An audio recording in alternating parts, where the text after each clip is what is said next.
Hello friends, for today's video I'm going to be reacting to your fantasy hot takes. Months ago I asked all of you over on my community tab what your fantasy hot takes are, and I decided I wanted to go about this a little bit differently than I typically do because I really enjoy doing community oriented videos, but because it's hot takes and because I wanted to have the most authentic actual reactions to those hot takes, I decided to recruit my husband Sean, and what he's doing is he's going through all of your responses. He's collecting as many as he can, or at least the ones that are maybe the most intense of hot takes, and then he is going to read those off to me. That way we can ensure that I am, as much as possible, truly reacting to what all of you have to say. Without further ado, let's go ahead and jump into it.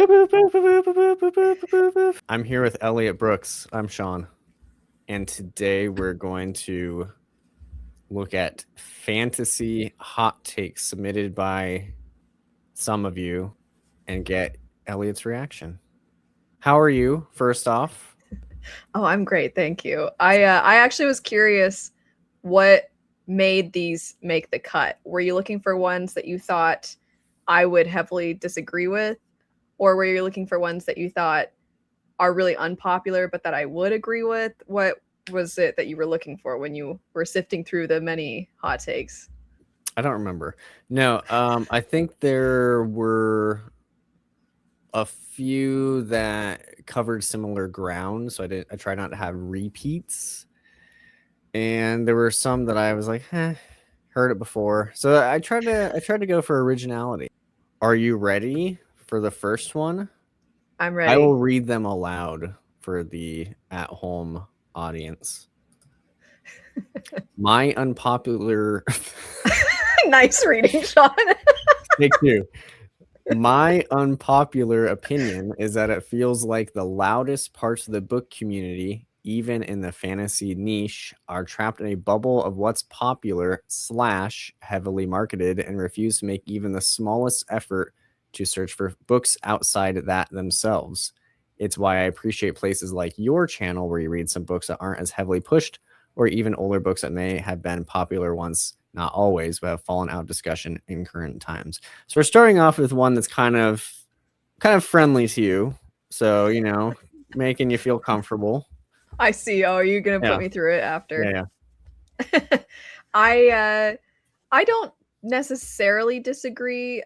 I think what's tough is where it's kind of what people are looking for out of their own channels. Because for some people, they're more just trying to be a part of a community where they are able to chat with others, and they essentially are not, I don't want to go as far as to say they're jumping on the bandwagon, but they're finding a way to make it so that reading doesn't feel so isolating. So if they are picking up the popular things, they then want to go and actually talk to somebody about those. So I think that is the purpose of some people's channels.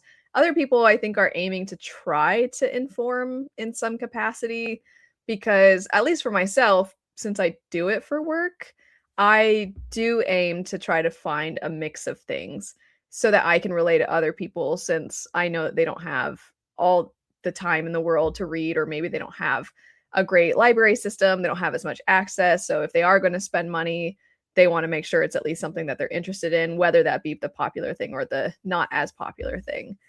But I think it's true that there are times, I'll go as far as even to say, though, if we're talking about that in between where somebody aims to inform, yet they're only picking up the popular and heavily marketed things, I do think that that is partially because the more popular things are the things that are going to get views. So you kind of have to find people who are making that concerted effort. But I don't think it's too unpopular. I just think that's a decent observation, I would say. Where do you go to find these books that are less marketed and or popular? Oh. I think that looking at what is coming out, if we're talking about new fantasy, there are the ones that you almost don't even have to look into. It's kind of like that thing of everything I've heard about this is against my will. There are those things that you don't have to look into, and you're going to know that they exist just because it feels like everyone's reading them. You see them on thumbnails, even if you don't click on the videos. You see them on, if you have other forms of social media, you see it on that social media site. And as a result, those ones, of course, you don't have to put any work into. But there are still new releases that it's pretty easy to go on websites like NetGalley or to even go on publishers' websites to look at upcoming releases.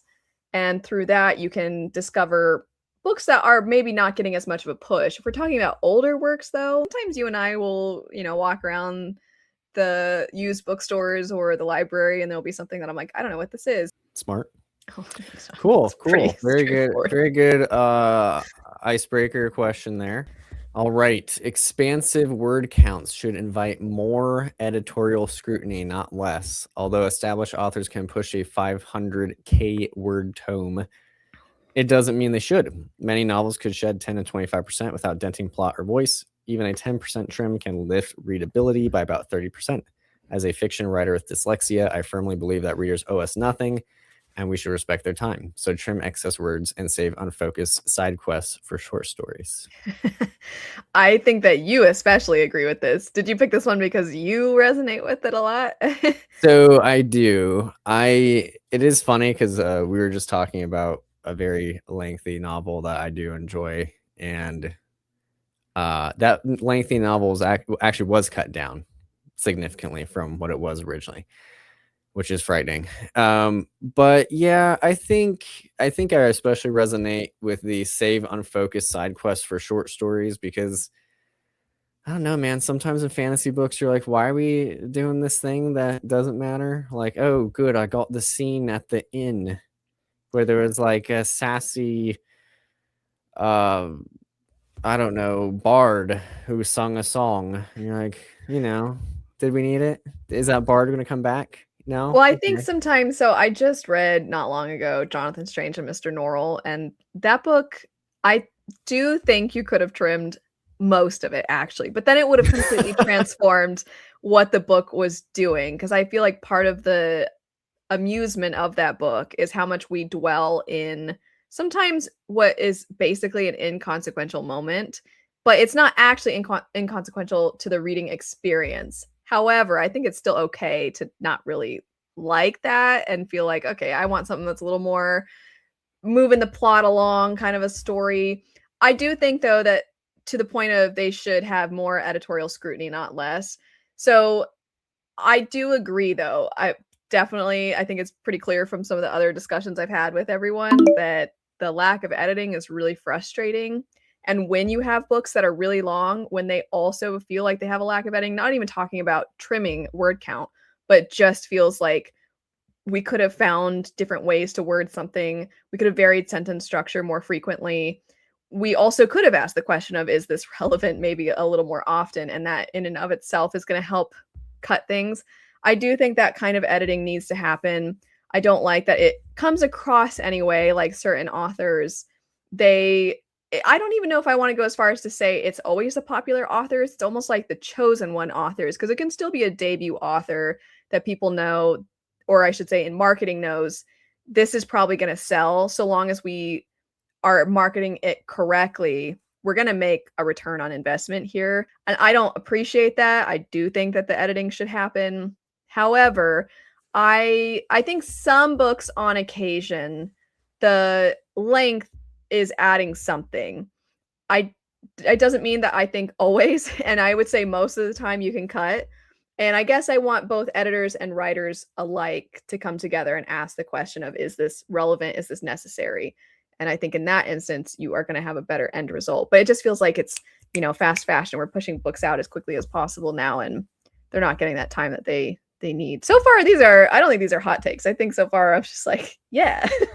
I think I'm setting myself up for people to be mad at me.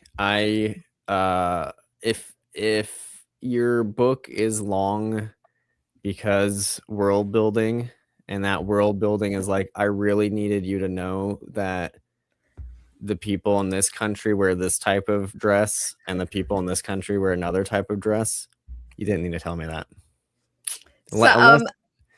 Unless it's pertinent to the story. I don't know.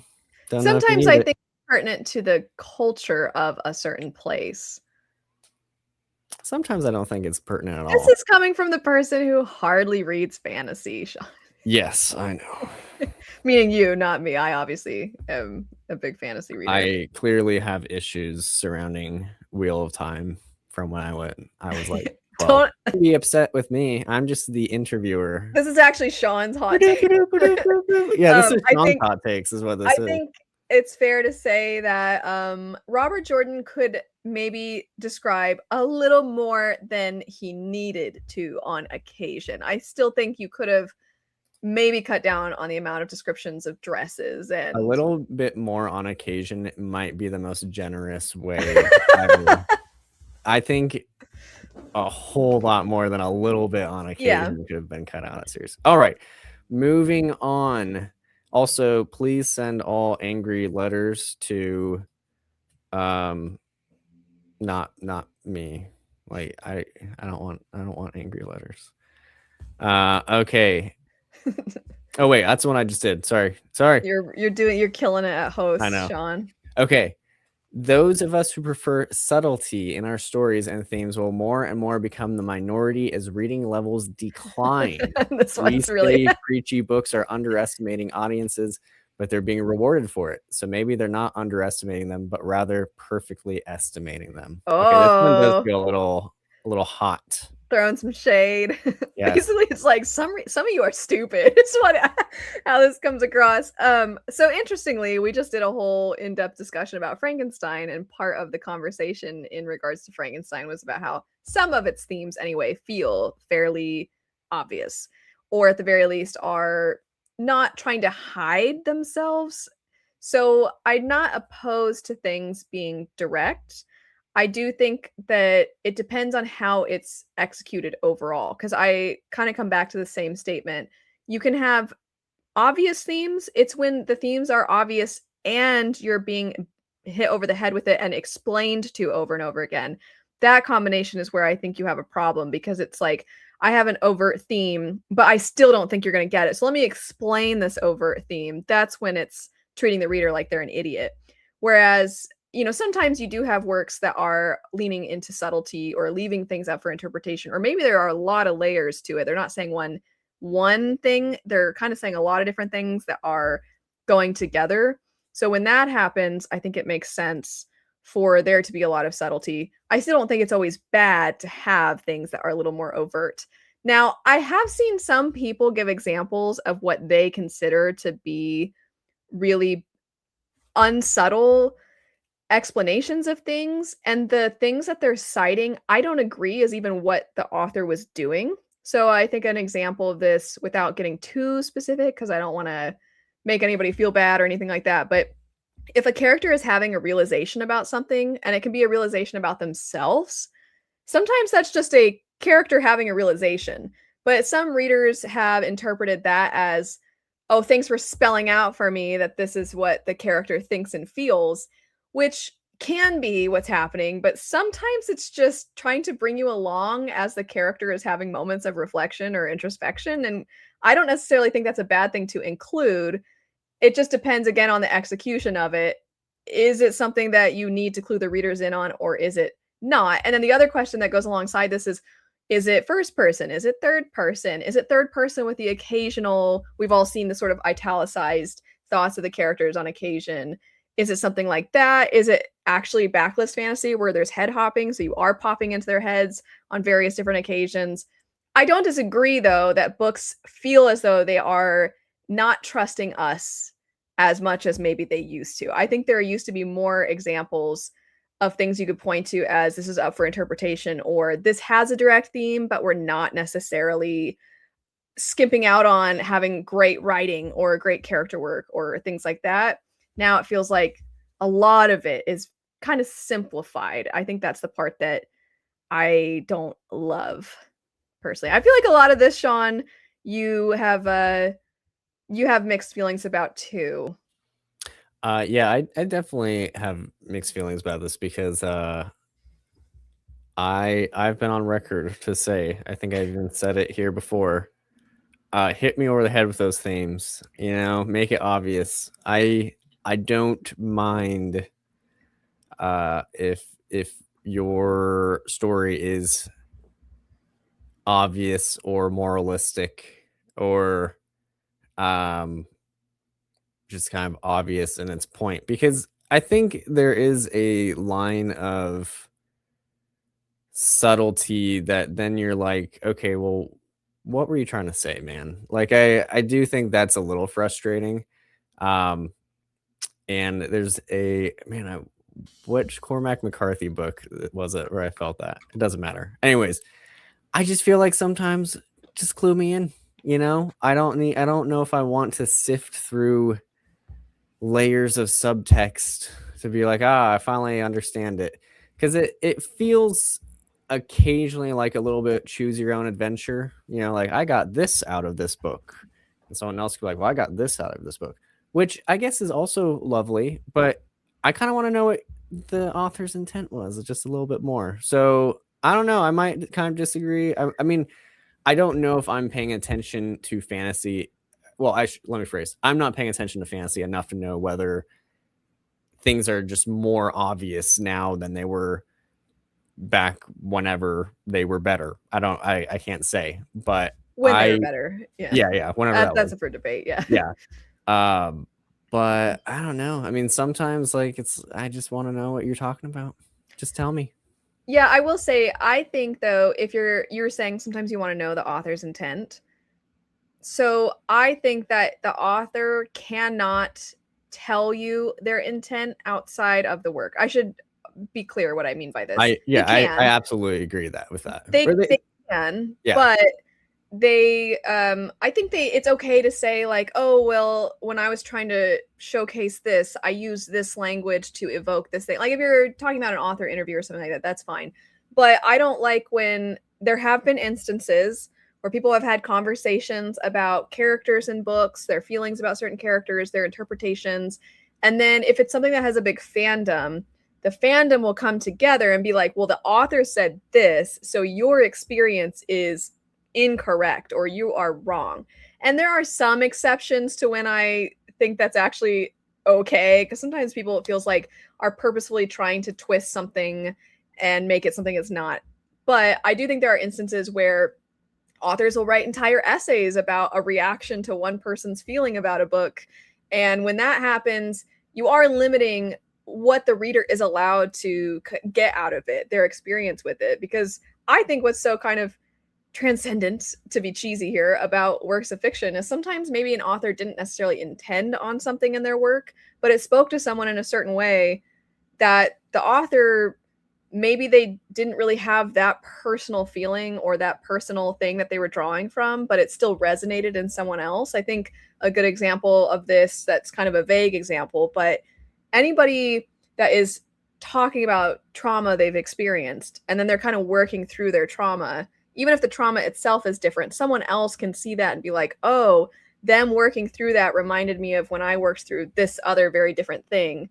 And if the author has said before, like, no, I'm specifically referring to only this kind, and then the fandom got together and they told that person, no, here's why you're wrong, that's when I get very frustrated. So I think if you're going to talk about the author's intent within the writing, I think it's okay to have some room for interpretation, of course, but I don't like when it's, well, even though it's not in the text, the author kind of revised. That's the point I'm trying to make. If the author is kind of trying to revise to seem like they're more with what the audience feels, or they've even seen certain collections of conversations happen and they're like, oh, I like that and they like that, let me act like, oh yes, in fact, that is what I meant to do.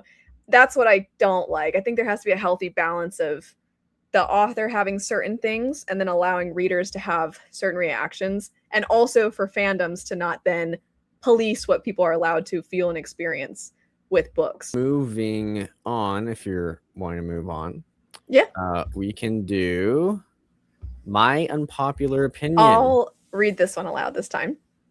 My unpopular opinion: relatability isn't that important when writing characters. This isn't to say that relatability isn't important at all.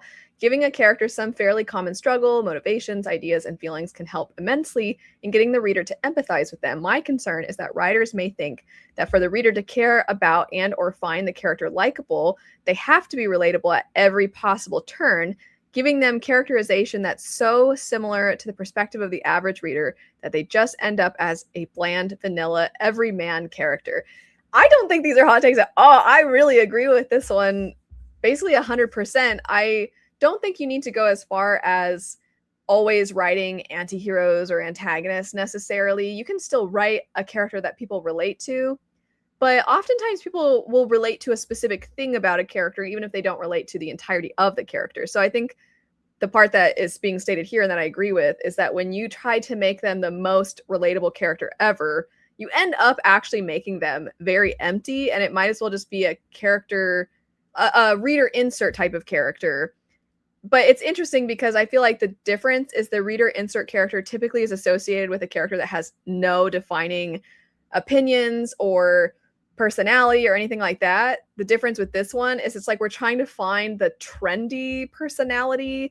And I think this is the most notable in dialogue.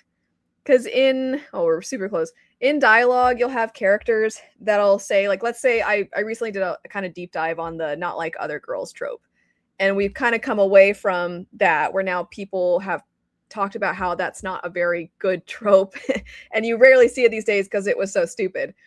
But you'll then have characters, let's say it's a contemporary story. You'll have characters saying things that real people say where they're like, not like other girls. I want to be like other girls, though. Other girls are amazing. You'll have that kind of dialogue where you're like, okay, it just feels like you're trying really hard to make us be like, yeah, she's just like me. Or if it's of course, it doesn't matter the character, but oh yeah, they're just like me.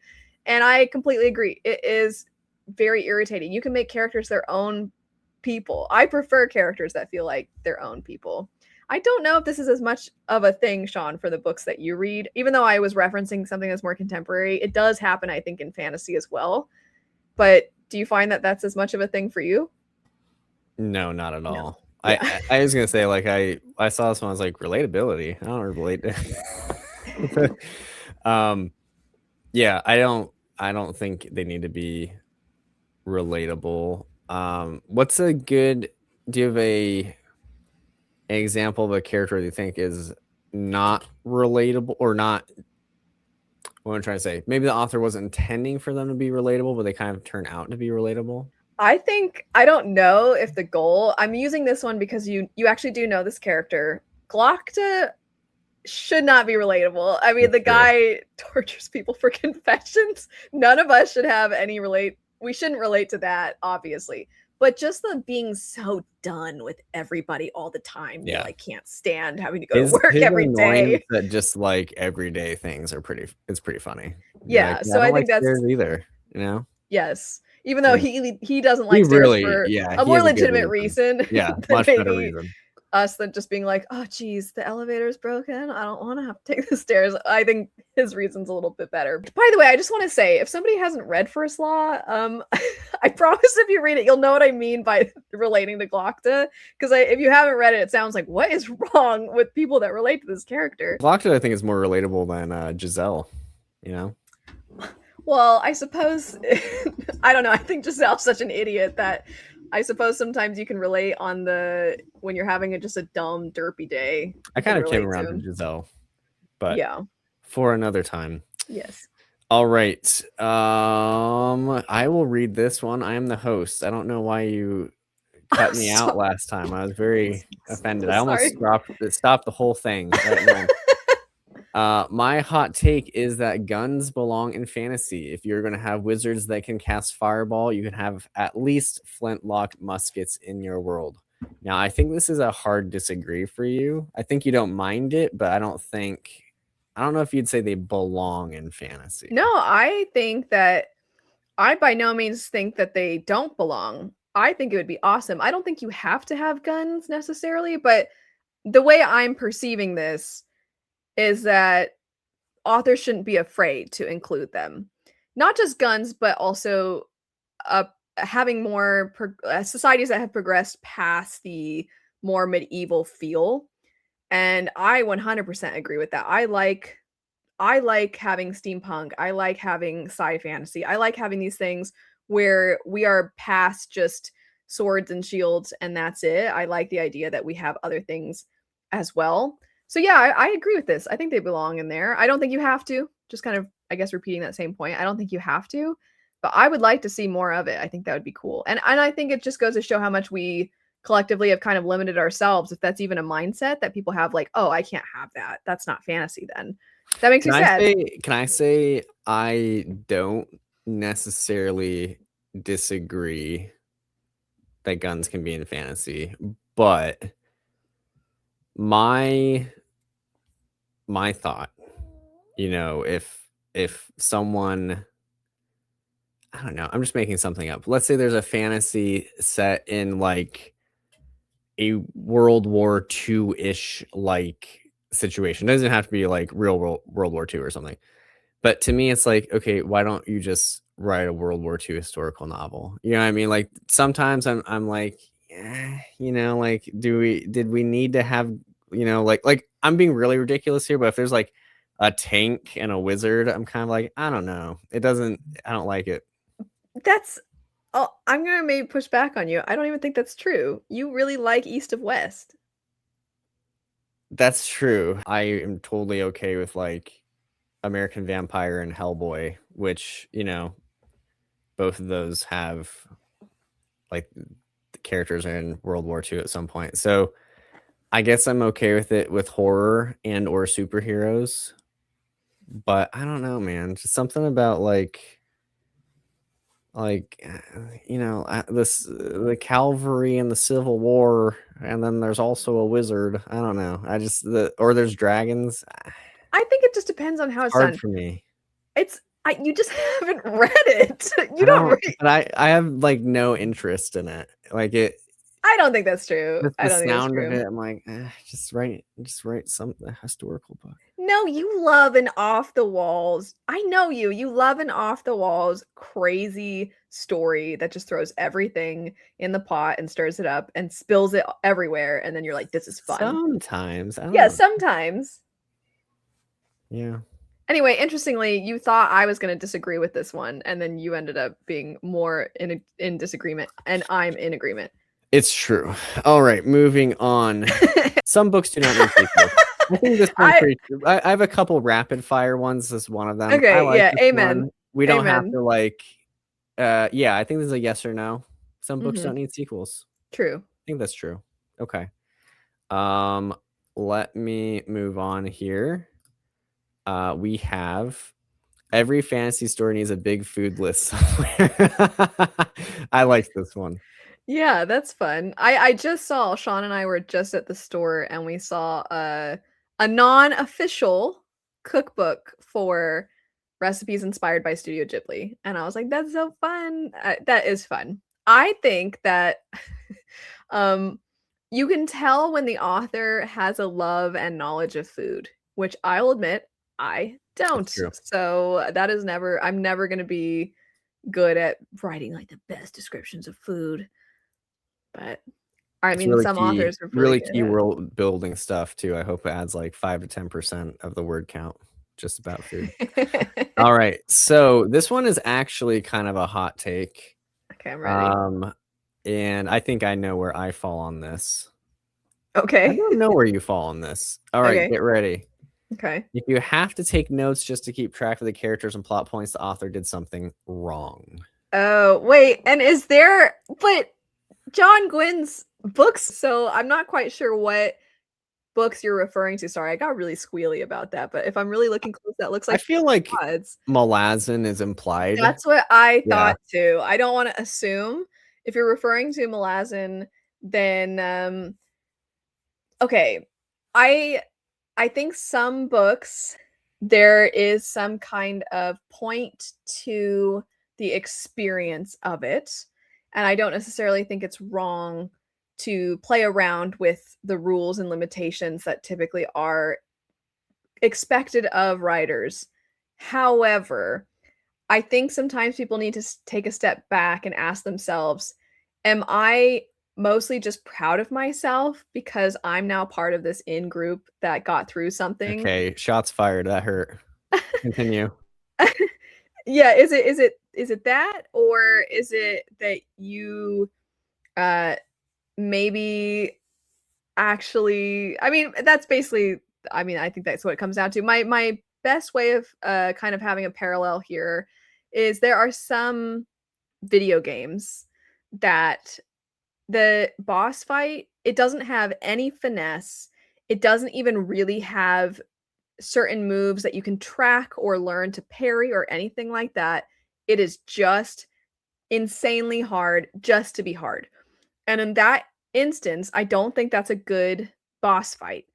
So, in the same way that I think that can be true of that in video games, I think the same can be said for certain books. It depends on how it's done, though. I mean, if it's epic fantasy and you do have a ton of characters, I would hope that you would make your characters easy enough to distinguish from one to the next that I mean, I think if you go into epic fantasy, you give it some time to make sure you get to know these characters. But if you can't tell anybody apart, if you are purposefully being convoluted because that to you equals challenging as an author, I think that that's silly. Don't purposefully make things convoluted. If things are mysterious because that's like the general nature of it, there's a difference. As much as I like to be hit over the head with the themes, I think there is something to making you work a little bit, like I'm thinking of The Sound, the Fury. I'm even thinking of I'm not done yet, but you just read Wuthering Heights, you finished. The beginning of the book, you're thrown off a little bit. You're like, huh, what, who, what? There's two Kathys, there's one Kathy, how many Kathys? And it's not even that bad, but I had to sketch out first a little family tree and make sure I had everyone situated. Who's Daddy Earnshaw? Who's little Earnshaw? Who's brother Earnshaw? Like I don't think it means they did something wrong. I think that's where I most definitely disagree. They didn't do anything wrong. That's just how they chose to write the book. And I think like sometimes you got to work at it. I don't think it's bad. I'm not saying people have to. Like, I'm not like everyone must read the classics and hard things, but I don't think it's wrong that they exist either. Okay, here I'm gonna add a little bit to this. So the reason I was saying, wait, isn't that Shadow of the Gods in the picture, the profile picture, is because I was about to say profile picture. Shadow of the Gods is something you might also want to have to keep track of characters for. I think they're talking about books that it's just so unbelievably convoluted. And I think if the point is to be convoluted, I might go further. Rather than saying you did something wrong, I might turn this around to say it doesn't mean you did something better than everyone else, because that's the behavior. When I was talking about sometimes people are like proud of themselves because they're part of this in group that read through something. I don't think you having the time means that you are somehow a more critical reader or a better reader, quote unquote. It just means that you decided to go on this little adventure. And also, there is an irony to a lot of times people don't get through these things by themselves. They have to join certain reading groups or they have to look at certain things online. And I think that maybe is more of what they're talking about. If you have to refer to these in depth notes. So, going back to the video game example, I will never say that I think Elden Ring has really, really good emotional storytelling, because for almost every single player, you have to go to certain people's channels who have taken not only hours out of their lives, but they have a whole group of people that have come together. And even then, it's still some of it up for debate if this is even what actually transpired in certain things, because you have to read through item descriptions. Certain statues change depending on certain things that you do, and then you have to decide what that means and stuff like that. So I wouldn't go into it being like, what a beautiful story. I would say, oh, this is definitely a ton of lore if you choose to look into it. But I don't think that that means that the author is better than other authors. I also don't think that the readers are better readers. It's just its own kind of type of story. But I don't. It doesn't say that. It says that they did something wrong. I'm saying, like, there's intent behind doing those things. I don't think there can be. I don't think people just set out like, I'm gonna write something really convoluted. Like, I guess what I'm saying is, like, I don't know if some books that have achieved like classic status, modern classic status, some of them are convoluted, but I don't think they're like, I'm going to write something really convoluted. They were trying to make art, not to sound like really annoying. No, but no, I don't disagree. I think maybe I should word it better. I think that sometimes it was just that maybe I would go as far as to say sometimes things maybe aren't, and maybe we're both just reading into this hot take what we want out of it. I think sometimes maybe the author didn't do the best job, but the fandom decides. I'm not even, just to be clear, I'm not specifically talking about Malazan. I'm just talking about this can happen where maybe something isn't actually, there wasn't even an intent behind it. They just maybe didn't write very well. They didn't make things very clear. And it was kind of through a bunch of people deciding, no, actually, it's really good though. That has happened. There have been times where something maybe is seen as like not very good, and then a bunch of people come together and they're like, actually, you just didn't get it. It's brilliant. And I'm not even saying they're wrong or they're right necessarily. I'm just saying that I don't know that every single book that is really, you really have to dig through it to understand what they're trying to say. I think sometimes that's on purpose, and other times it's because they didn't know how to write things in a concise or a clear way. But the perception was that it was like actually brilliant. I think there are times everyone's homework is to read the essay "Mr. Difficult" by Jonathan Franzen, where he does not side with me. Jonathan Franzen is more on the side of write simply. So there you go. It just depends. Yeah. All right. We'll get to our next one. We need more fantasy stories that explore things like the corrupted government versus rebellion in new or deeper ways that teach us something beyond oppression, bad, or worse, sad. I know this is more complex to write, and sometimes the stories are less about the systems, more about the character's development, but we could do more. Yes, I very much agree with this one. I think what's tough is that we collectively, and I'm not even referring to like me and you and this individual, but as a whole, I think readers have to be patient enough to let authors explore the nuances of, like they're saying, it needs to go beyond oppression, bad, war, sad. I think sometimes when you have these stories that are tackling these deeper things, in order to show how we get to these places, you do have to show everyday average people being complicit in certain things, or you have to show the ways that some people, they consistently do things that most people on the outside would look at as wrong, but what if their entire system props them up? If you're following a character like that, it doesn't necessarily mean that the author is for those things, or that the author thinks that this is somehow a character that you need to, because I think sometimes people will say like, oh, but they wrote the character in a way that they maybe they felt something for the character. They felt bad about the certain thing, and they get mad because they're like, well, how could you make me feel bad about this terrible character? And it's like, well, most terrible people in real life, somebody cared about them because there's something about them. I think this is really a thing in stories where you're looking at abusive relationships. I'll use this as an example. This is a more intimate example of something that's bad. But I think we've talked about this more so in regards to film, because I think this was a thing that you would see in movies and TV shows where you have, I'll just use the example of, let's say, like the husband is abusive to his wife. He's very physically abusive. Everybody knows. And you see her, she's, there's clear signs and things like that.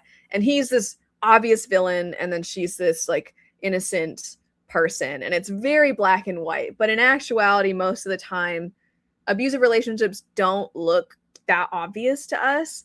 And people question, why do people stay in those situations? And in order to show all of that and the nuances of that situation, you do kind of sometimes have to, if you're really getting into it in a story, most people aren't just going to stay with someone who's an absolute monster. So you do have to like kind of show the other sides of it, of when they're really supportive, or when they're really kind, and when they're really loving. And then maybe they there's various reasons why they get to the point they get to, and why the other person doesn't just immediately go, oh, never mind, we're done, and they stick to that relationship. You kind of have to really dig in, and sometimes it can be underwhelming, the end, because if the end is basically just like, oh, actually, I don't think we can be together, and people are like, I wanted them to get back at them, I wanted them to like kill them or something, and they can be disappointed because it's not this big fanfare thing.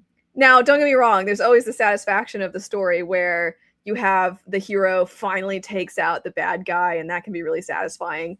I remember very specifically in movie theaters sometimes when you'll have that happen and people in the theater are like actually cheering because they're really pumped about it. But sometimes it is a little more subtle, or it is quieter, or it is kind of showing that the victories are not the things that are as big and triumphant. They're actually these smaller scale things, but collectively through a lot of smaller scale things, you can create a ripple effect and you can create big change. But we have to allow the author to do that. All that said, sometimes authors aren't equipped for it. Some authors, like they make, I think it's fair to say sometimes we are too sympathetic to certain views, and it can't actually be because we're trying to prop it up as like, but like actually they have a good point. Both sides are bad about whatever conflict you're showing, and you're like, there can be bad people on both sides, but some conflicts we don't always have to try to be like both sides are just as bad as the other. Sometimes certain things are worse. That's okay, but it's a case by case basis, and I think as readers we just kind of have to recognize that. I liked that one. I agree. Yeah, all I have to say is shout out Attack on Titan. I know. I was trying really hard to not mention Attack on Titan. Why not? It's like the clear. I know, but we can't say any of the character names either. Great, not just war bad, oppression sad, or no, oppression bad, war sad, whatever it was. Yeah. I don't know if I have much to add to it. Yeah, I think you did well. Good job. Good response. Thank you. I found this one interesting, and it's short.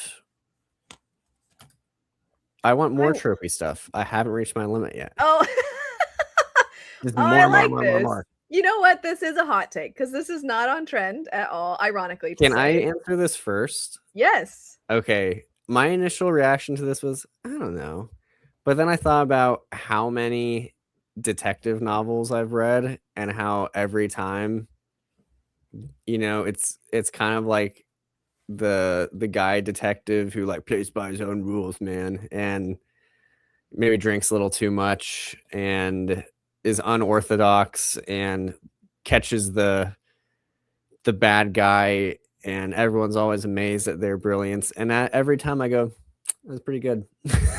So well, it's clearly your go-to fun thing. Yeah. I do think it's fair to say, okay, I should be clear about what I'm trying to articulate here. I don't think most of us are upset at tropes. And I know it's the classic thing to say the thing we're upset about is the cliches, that all the tropes are being done the same way. But I'll go even further to say, let's say you're even referring to stuff that's cliche, because what Sean just described is an example of this.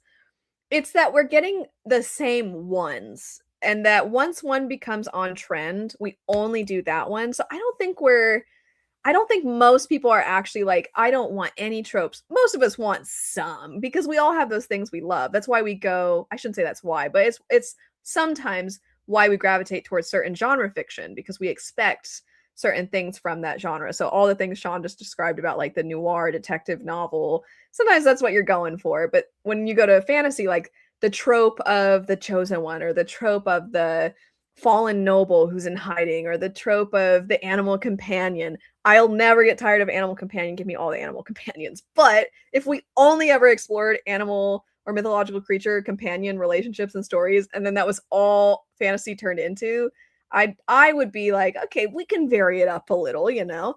So I think it's more that I'm fine with the tropes. I just don't know that I want us to hyperfixate on any one specific one for the amount of time it can feel like sometimes publishing does. You picked this one because you agree with it. There's too much obsession about world building in the fantasy community. I don't care if a book has great world building. I like to read more fleshed out characters instead, but nobody seems to care about that too much. Okay, I care. I do care. You do care. You do I care. do care very much. I think that great world building can be fascinating. And sometimes I do get sucked in because of great world building, because great world building oftentimes is showcasing the creativity of a writer. In fantasy, especially, because the whole thing with fantasy that so many of us love is you can do anything. So, gloves off, let the creativity fly. I think it's a lot of fun. What I sometimes I hear people talk about like, "Oh, this book has great world building," and I don't really know what they mean when they say that because I think it just is a thing sometimes that we say, and maybe they say it and they're trying not to give away specifics because they don't wanna reveal some of the cool pieces. But if somebody is saying, "Oh, this has great world building," and if you ask them why, they're like, "I just thought the world was cool," and you're like, "Why was the world cool?" And they're like, "Well, like, they have, like, magic and stuff or whatever," and you're like, "Okay, but I wanna know what's cool about the world building." And I mean, sometimes I think I come back to if it's not really creative and if it doesn't somehow tie back to our characters, sometimes it feels as though you have empty vessels navigating a really cool world. And in that case, sometimes I'm a little less invested. I think this is where I agree, and maybe this is a hot take of mine as well. It can be the coolest world I've ever read. But if the plot and the characters or both are really empty, if they're not really doing anything, if they're not really saying anything, if we're not as you put it, if you don't have them being fleshed out even a little bit and it's just about navigating a cool world, I'm probably not going to be as invested or I'm probably not going to be very emotionally gutted. And as a result, it's probably never going to rank very high for me among my favorites. However, if you have amazing characters and you also have a great plot where you're doing really cool things with really important themes or something like that, and the world happens to be really cool, then that's like a perfect storm of a fantasy story. I think if I have to choose, I would choose really amazing characters over really cool world building because really cool world building I need something to be in the world though at the same time. And maybe this is a really bad way to explain what I mean, but if you have a really amazing world, part of me is like hire an artist to paint, or do some kind of art for your really cool world. But if you don't really have the story or the characters, then is a book the best outlet for the creativity that's in your mind? If that makes sense. Maybe that's a bad way to say that. But I mean, I want all the great characters. Sign me up. I'm gonna use a oh no, we're keeping it on the screen. What are you doing? So I like both of these series I'm about to mention, and one of them I've completed, the other one I have not continued on, and I need to. Actually, I'm going to use 3 different examples, so be prepared. They're all comics. So you mentioned East of West earlier. East of West, great world building. Like it's bananas. It's like Game of Thrones, except sci-fi and the Wild West and magic. It's really cool. Are the characters that good? Not really, no. I mean, like it's kind of like just a Clint Eastwood cowboy type character is like the main character, which works for me, but kind of generic. But I really like it. But what is going to make me probably cry more? Saga. Saga's world building is kind of not good in a lot of ways. It is also bananas, and Brian K. Vaughan just throws whatever seems to come to his mind into Saga, and he's like, yeah, sure, why not? Because it's magic space stuff. But I mean, those characters are so good, and if anything happens to any of them, which I'm afraid something will, I will be sad. And my third example is Monstrous, where the world building is also bananas, and it's so bananas. You might have to diagram. The person who said if you have to take notes and diagram, that's kind of monstrous. And same thing. The main character is just kind of angry, and you're like, I don't know anything about you. You're just mad and angry. But the little sidekick character, if anything happens to her, that would be awful. So a little mix of both. But I think at the end of the day, I don't know if I need to know every, like, does Monstrous need to go that hard? I don't know if it does. I think another thing, you brought up art, and I just realized I just listed off 3 comic books. East of West's art, and I think especially the colors that are in that series is, I think it's beautiful. So I think a good portion of my, like, I like the world building is like, I like the pretty pictures. I think if I was reading East of West, I would probably be like, this book is kind of weird, you know, like Well, so I'm surprised you mentioned East of West as the art one because Saga and Monstrous are both also incredible. I mean, yeah. all 3 Monstrous of is them. Monstrous's Monstrous is art is insane. yeah. But Monstrous, like, is gorgeous, but you do have to, like, if you're not paying attention, you're gonna be like, wait, what's going on? You know, like there's a lot of that. And I will bring up like 2 fantasy series I've read since I'm very much the fantasy guy. Okay, I read The Blade Itself and First First Law, Law. all that. I am told that it's not heavy on world building, but I was actually surprised because there is a lot of lore. There's a lot of implied lore. That is the level of world building I want. I want to be like, oh, that's interesting. I guess the wizard guy is old. You know, Okay. that's what I want to know.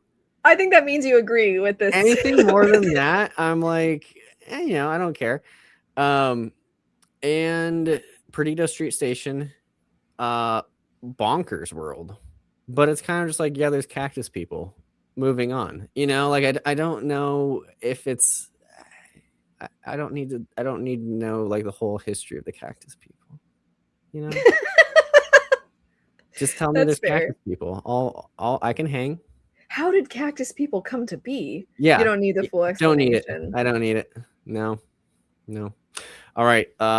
We'll get the next one up here. I think I've just got a few more. I think there's 3 more. We can try rapid fire it. Hard magic systems are overrated. Magic is magic because it's not completely fathomable. Hard magic systems are just weird science. There's nothing wrong with weird science, but it ain't magical. Okay. So there definitely was an editorial slant. Yeah, who could ever tell?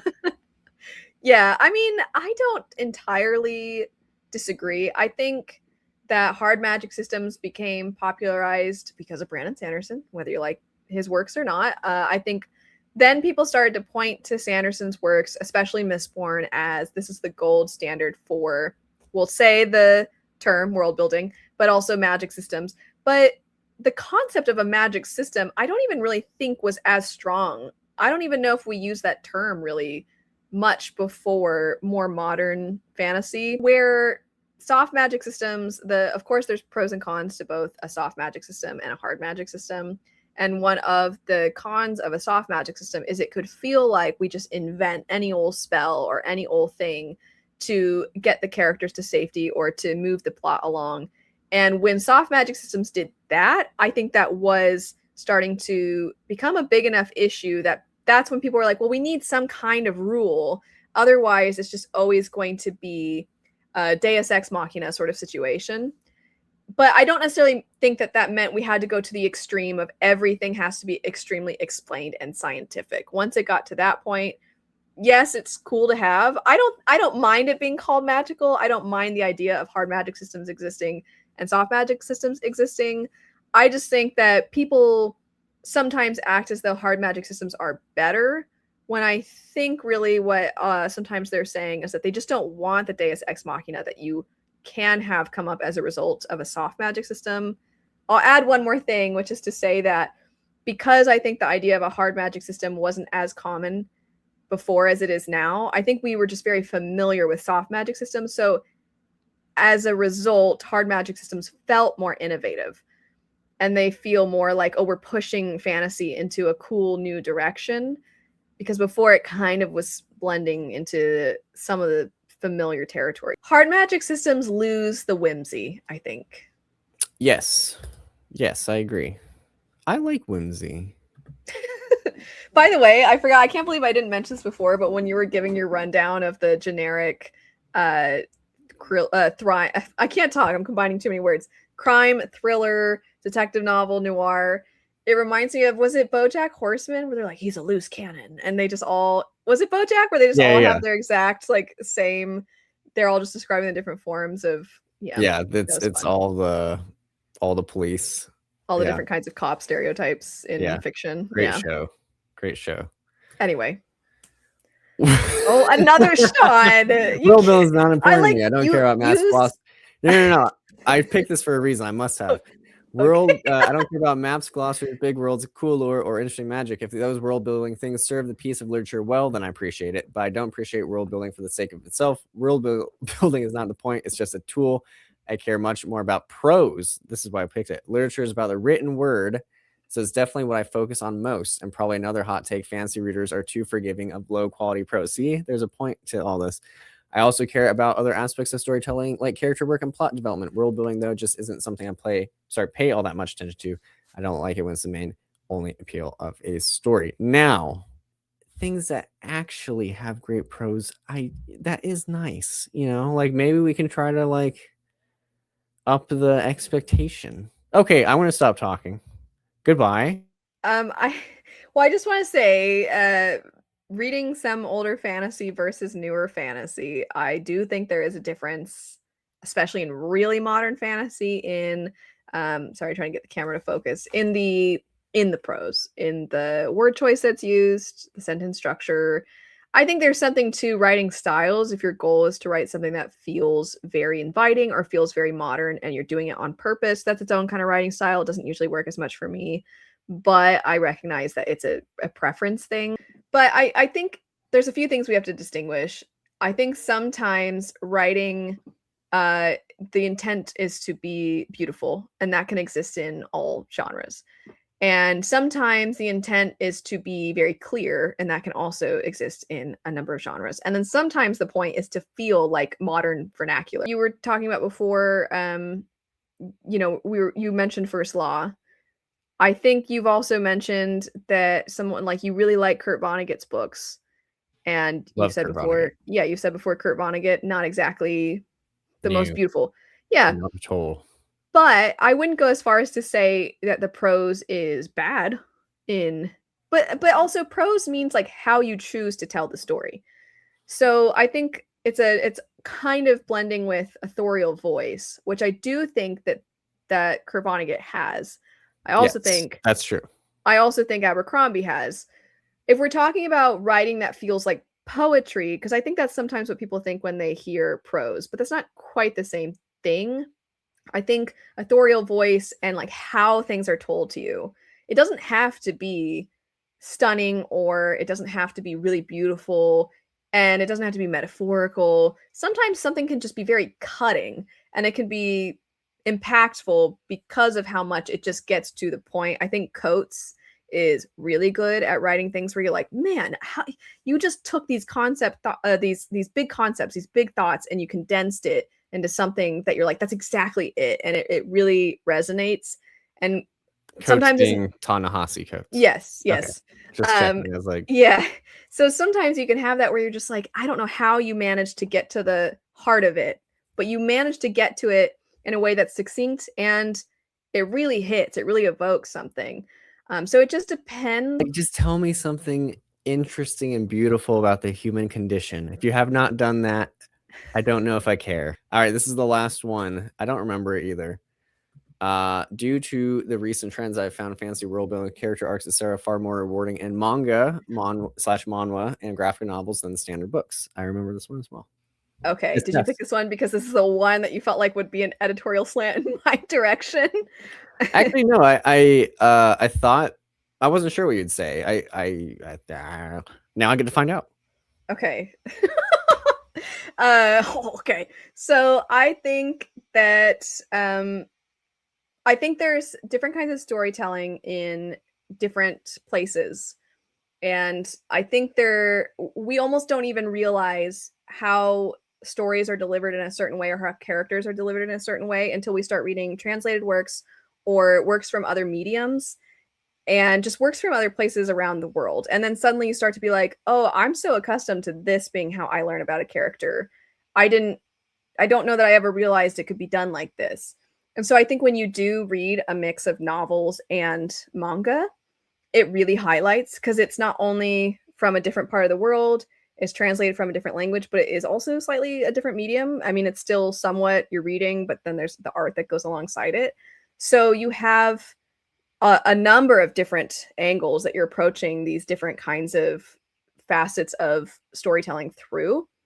And I kind of agree. I do think that it's done very differently. I think a lot of times you get little pieces of the characters during the plots, and you kind of I think a lot of anime manga fans, we live for those little pieces. And then you'll start to get another little piece and then another little piece. And it's why I think the characters become so iconic. It's why sometimes, even if you get the bare bones of a relationship between characters, you will find people are obsessed with certain characters who the most they've ever done is hugged or something. But yet you are like, these two are married. I know they're married. I know they have their you have this whole canon idea of these characters. The whole fandom has this idea because you're like, but they have to. Look at this moment where this person hugs this other person really tightly. They really squeezed. That was the last of the fantasy hot takes. Yes, there will be a fantasy, romance, and romantasy version, much shorter, but there is going to be a version of that. And I look forward to your uninformed input, Sean. I know. Please don't be angry at me. Alrighty. Thanks for watching. Yes, Mr. Host, close it out. Thanks everyone. And don't be mad at me. And look for the fantasy romance hot takes. And I need to figure out how to end the recording. But There's I think a button. I figured it out. It says end recording in the corner. End recording. Yeah. I'm going to press that right now. Okay. Bye.